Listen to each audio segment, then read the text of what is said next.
నమస్తే RTV news కి స్వాగతం. మీ సమస్య పరిష్కారమే మా లక్ష్యం. మీ సమస్యలను వాట్సాప్ చేయండి చాలు. 9492726238. మా వార్తలు మీకు నచ్చినట్లయితే లైక్ చేయండి, షేర్ చేయండి, సబ్స్క్రైబ్ చేయడం మాత్రం మర్చిపోకండి. క్రియాశీల కార్యకర్తలకు అండగా నిలిచేది జనసేన పార్టీ ఒక్కటే. స్వార్థం తెలియని మహానేత కొనిదెల పవన్ కళ్యాణ్. నర్సీపట్నం జనసేన పార్టీ సీనియర్ నాయకులు దొరబాబు. దేశ చరిత్రలో క్రియాశీలక కార్యకర్తలకు అండదండగా నిలిచేది జనసేన పార్టీ ఒక్కటేనని నర్సీపట్నం సీనియర్ నాయకులు అప్పన్న దొరబాబు స్పష్టం చేశారు. గొలుగొండ మండలం పాత కృష్ణదేవిపేటలో ఇటీవల మృతి చెందిన జనసేన పార్టీ కార్యకర్త పెదపూడి రాజేష్ కుటుంబ సభ్యులకు పవన్ కళ్యాణ్ 5 లక్షలు అందజేయడం జరిగింది. దీంతో ఆదివారం కృష్ణదేవిపేటలో కమ్యూనిటీ హాల్ వద్ద కృతజ్ఞతా సభ నిర్వహించారు. ముఖ్య అతిథిగా పాల్గొన్న అప్పన్న దొరబాబు మాట్లాడుతూ పార్టీ కార్యకర్తలకు ఎల్లప్పుడూ అండదండగా ఉండేందుకు నిరంతరం కృషి చేస్తామని తెలిపారు. కార్యకర్తలు అభీష్టం మేరకు గ్రామాల్లో కూటమి ప్రభుత్వం ఆధ్వర్యంలో అభివృద్ధి పనులకు కూడా కృషి చేయడం జరుగుతుందన్నారు. పెదపూడి రాజేష్ భార్య హారిక, తల్లి లక్ష్మితో పాటు కుటుంబ సభ్యులకు జనసేన పార్టీ ఎల్లప్పుడూ వెన్నుదన్నుగా నిలుస్తామని తెలియజేశారు.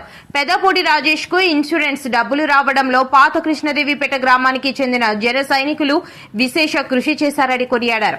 నాగపురంలో మృతి చెందిన కార్యకర్తకు నేటికి జనసేన పార్టీ నుండి ఇన్సూరెన్స్ రాకపోవడానికి కారణం కొంతమంది అనాలోచిత నిర్ణయాలే కారణమని గుర్తు చేశారు. ఈ కార్యక్రమంలో నర్సీపట్నం టౌన్ జనసేన పార్టీ అధ్యక్షుడు అద్దేపల్లి గణేష్, నారాయణరావు, చిన్ని, సిపిఐ నాయకులు మేఘా నారాయణరావు, సిపిఎం నాయకులు సాపిరెడ్డి నారాయణమూర్తి, జనసేన పార్టీ కార్యకర్తలు అధిక సంఖ్యలో పాల్గొన్నారు. ఎరుపు అనేది ఉండదు ఏ ప్రాంతీయ పార్టీకి కూడా. ఒక సిపిఐ సిపిఎం కి జనసేనకే ఎరుపు రంగు అనేది పులిమింది. దానికి కారణం ఏంటంటే అతను బడుగు బలహీన వర్గాల యొక్క కష్టాలను చూసి రాజకీయ పార్టీ పెట్టడం జరిగింది. అందుకే గద్దర్ గారిని ఆదర్శంగా తీసుకుంటారు, చెగువేరా గారిని ఆదర్శంగా తీసుకోవడం, వీళ్ళందరూ విప్లవకారులను ఆదర్శంగా తీసుకున్నటువంటి మహోన్నతమైన ఆశయాలు కలిగినటువంటి వ్యక్తి. ఇటువంటి వ్యక్తి యొక్క నాయకత్వంలో మనం అందరం పనిచేసేటువంటి అవకాశం రావడం కూడా మనం అదృష్టంగా భావిస్తూ ఈ కార్యక్రమం ఇంత చక్కగా ఇప్పుడు మనం విజయవంతంగా నడుపుతున్నాం అంటే కారణం ఏంటంటే ఈ ఊరి నుంచి ప్రసాద్, శివ, చిన్ని, అదేవిధంగా సాదేవి గారు, వీళ్ళు నలుగురు కూడా ఈ అమ్మాయి చెక్కు రావడానికి ఇంచుమించుగా ఎంత కష్టపడ్డారనేది నాకు తెలుసు. నాకే నెంబర్ ఆఫ్ టైమ్స్ ఆ చెక్ అక్కడ ఫాలో అప్ చేయడం గురించి చాలా సార్లు చెప్పడం జరిగింది.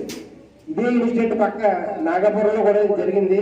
దీనికంటే ముందు ఇప్పుడు వచ్చిన చెక్ రాలేదు. కారణం ఏంటంటే అది ఫాలో అవ్వలేదు.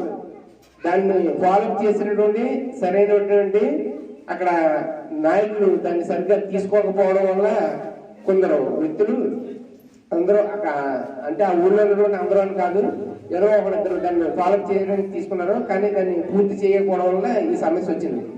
వీళ్ళు సొంత పని, వాళ్ళ ఇంట్లో పని అయితే ఏ విధంగా ఉంటుందో అదే రకంగా దాన్ని బాధ్యతగా తీసుకొని పని పూర్తి చేసి ఈ రోజు వీళ్ళకి ఆ చెక్కు వచ్చిందంటే కారణం మేము ఎవరు కాదు, ఓన్లీ ఇప్పుడు నేను చెప్పినటువంటి నలుగురు వ్యక్తులు ఈ ఊళ్ళో ఉన్నటువంటి జనసేన నాయకులే దాన్ని పూర్తి బాధ్యత తీసుకొని మీ మాట సాయం.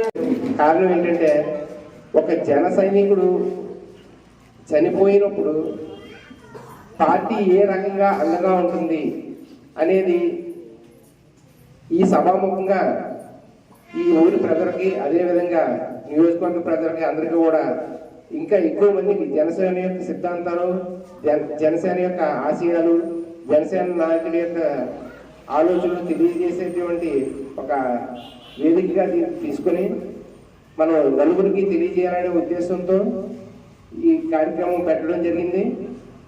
ఒక కుటుంబం బాధల్లో ఉన్నప్పుడు, కష్టాల్లో ఉన్నప్పుడు మనం మాటతో ఓదార్చడం, లేకపోతే మనకు తోచిన సాయం చేయడం అవుతుంది అంతే తప్ప ఒక 5 లక్షల రూపాయలు ఆర్థిక సాయం అనేది ఒక పేద కుటుంబానికి ఎంత ఆసరా ఉంటుందంటే వాళ్ళ జీవితాంతరం గుర్తుపెట్టుకునేటువంటి ఒక మహత్తరమైనటువంటి ఘట్టం ఇది. ఎందుకంటే ఏ పార్టీ కూడా ఇప్పుడు వచ్చి సభ్యత్వం నమోదు చేయడమే తప్ప ఇన్సూరెన్స్ అనేది ఎప్పుడు పెట్టడం జరగలేదు. మొట్టమొదటిసారిగా జనసేన పార్టీ పెట్టడం జరిగింది. తదనంతరం మిగిలిన పార్టీలు కూడా ఇప్పుడు ఈ సభ్యత్వం నమోదు చేసుకున్న వాళ్ళకి ఇన్సూరెన్స్ అనేది పెట్టడం జరిగింది. పవన్ కళ్యాణ్ గారి యొక్క భావాలు ఏ విధంగా ఉంటాయంటే సిపిఐ సిపిఎం యొక్క భావాలతో మిళితమై ఉంటాయి. అందుకే జనసేన జెండాకి యూపీ జెండా ఈ చుట్టుపక్కల ఏరియాలో ఎవరికి తెలియనటువంటి ప్రాంతం కాదు ఇది. అదేవిధంగా ఈ ఏరియా అంతా కూడా ఒక విప్లవంతో కూడుకున్నటువంటి సందేశం ఇచ్చినటువంటి అల్లూరి సీతారామరాజు తిరిగినటువంటి ఏరియా ఇది. ఈ ఊరు పేరు తెలియని వాళ్ళు చుట్టుపక్కల ప్రాంతాల్లో ఎవరూ లేరు. ఇప్పుడు ఇంటర్నేషనల్ ఎయిర్పోర్ట్ అనేది భోగాపురంలో కట్టడం జరిగింది. దానికి మన అల్లూరి సీతారామరాజు పెట్టడం అనేది పేరు పెట్టడం అనేది మనందరికీ కూడా చాలా గర్వకారణం. ఒక ఇంటర్నేషనల్ అంటే ప్రపంచంలో ఇప్పుడు ఆ ఎయిర్పోర్ట్కి మన అల్లూరి సీతారామరాజు అందరికీ కూడా ప్రపంచ స్థాయిలో తెలియజేసే అవకాశం కల్పించినటువంటి ప్రభుత్వానికి, ప్రభుత్వ ప్రతినిధులు కూడా అందరికీ కూడా ఈ సభాముఖంగా ధన్యవాదాలు తెలియజేస్తున్నాను. ఈరోజు ఈ కార్యక్రమాన్ని ఎందుకంటే ఇక్కడ జన సైనికులు మండలంలో మిగతా గ్రామాల కంటే అత్యంత యాక్టివ్గా ఉంటారు. ప్రతి కార్యక్రమాన్ని కూడా చురుగ్గా ప్రజల్లోకి తీసుకెళ్తారు. ఏదైతే ఈ ఇన్సూరెన్స్ కార్యక్రమం ఉందో భారతదేశంలో కార్యకర్తల గురించి ఆలోచించి మొట్టమొదటిసారిగా పెట్టిన పార్టీ ఏదన్నా ఉందంటే అది జనసేన పార్టీ అని చెప్పడంలో ఎటువంటి సందేహం లేదు. అటువంటి నాయకుడు, అటువంటి ఆలోచన కలిగిన నాయకుడు పవన్ కళ్యాణ్ గారు అని చెప్పడంలో కూడా ఎటువంటి సందేహం లేదు. అదేవిధంగా పెదపూడి రాజేష్ కుటుంబ సభ్యులకి ఈ డబ్బుతో మనం జీవితాంతం బతికేస్తారని చాలా మంది కూడా వింటుంటాం కబుర్లు.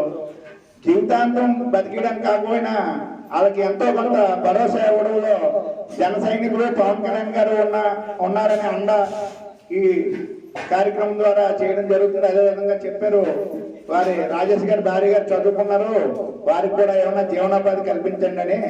దానికి ప్రభుత్వం తరఫున ఏదైనా వెసులుబాటు ఉంటే సభాముఖంగా చెప్తాం, గ్యారంటీగా కూడా ఆ ప్రయత్నం కూడా చేస్తామని చెప్పి ఈ సందర్భంగా తెలియజేసుకుంటూ, అదేవిధంగా ఈ పాతూరు జన సైనికులు కూడా 2 మాటలు చెప్తూ, ఈ ఊర్లో ఏ కార్యక్రమన్నా మా సాధవుడు గారు, చిన్ని గారు, శివ ప్రతిసారి నోటీస్ తీసుకొస్తుంటారు. దొరబాబు నోటీస్కి, సార్ మా ఊర్లో స్కూల్లో పలానా సమస్య ఉంది, సార్ మా ఊర్లో ట్రైన్ కావాలి, సార్ మాకు రోడ్లు కూడా 4 రోడ్లు కావాలని చెప్పి ఎస్టిమేషన్ ఇచ్చారు.